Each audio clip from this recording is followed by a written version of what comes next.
Howdy folks, welcome back to the shed.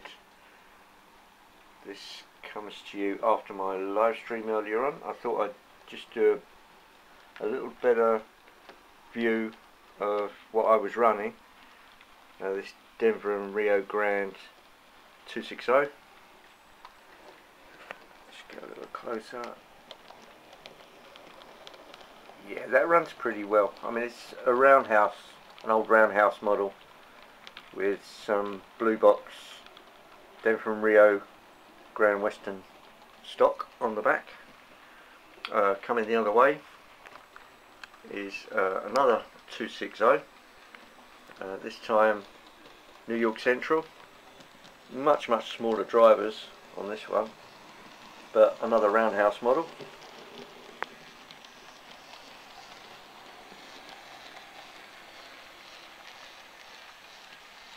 Yeah, it's pretty good. A little bit of there's obviously a stock car, some refrigerator box cars, what's that, a tank car, and some log buggies, and a requisite caboose on the back. Virginia and Truckee, but you can't have everything. Going a little further, you should see the Denver and Rio Grande engine coming back. What I'll do, I'll pop this down on the track, and that should give you a better view as it comes around. I'll just try and support that. That should give a fair close-up as it comes around any second now, and here she comes. Yes, I do like that. It's different, it's a little bit different. Yeah, and coming in the other direction. Here's the other 260.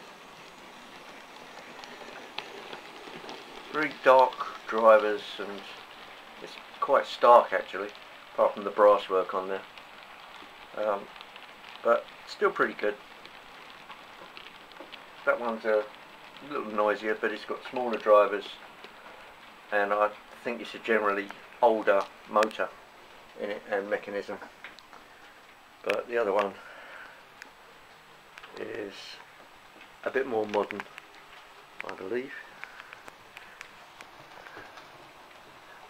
Nice bright light on that, considering there's not much power going into the tracks. I should be able to show what's on the outer track, which is the New York Central. That's just coming up on 50, and that one is around just over 40. So I'd suggest from that it's pretty low geared, which is good. I mean, you don't want the thing racing around.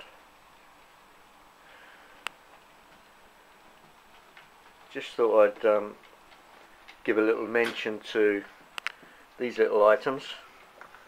That's a Triang bell signalling unit. So if I energize it, it gives, I can't remember what I put into this, 12 volts or 12 volts DC or 15 volts AC, but there's another one down that way, and they you can signal them.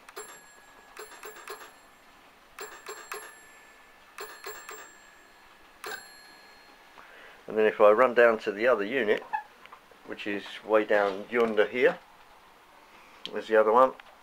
So they've got two different bells in each unit, so you can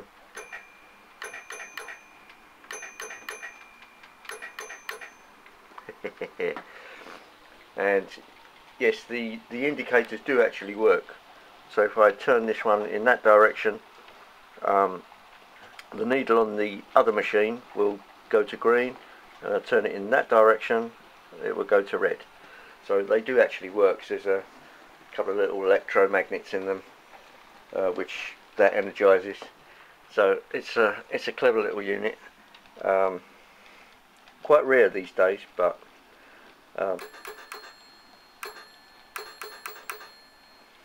yeah, pretty good. It's enjoyable to put together. I got it as a well, it was unrefurbished, let's put it that way, and I took them all apart, cleaned everything, anything that needed resoldering I resoldered it, and literally wired it all up, and yeah, it works great. So it's a bit of fun, and that is what the hobby is supposed to be, a bit of fun. There we go again. Yep, definitely 1880s style-y, which is what I promised a couple of days ago, and I'm as good as my word.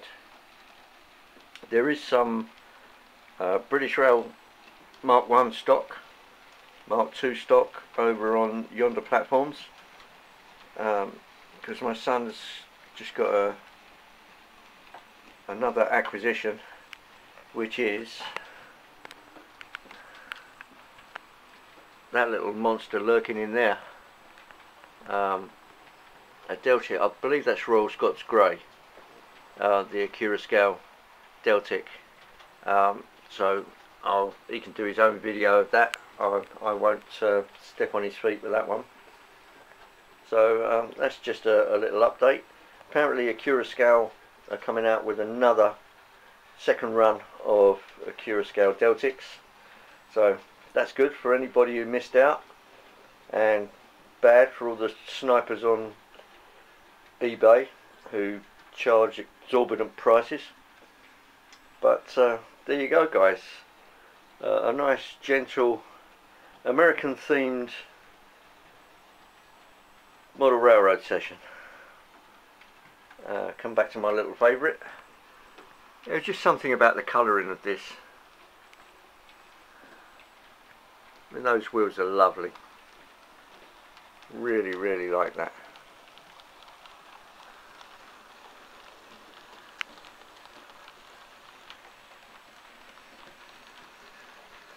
Here comes the other 260.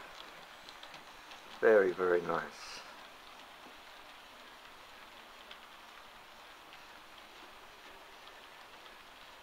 Yeah, pretty good stuff, if I say so myself. Right, that's it, guys. I'll catch you all soon.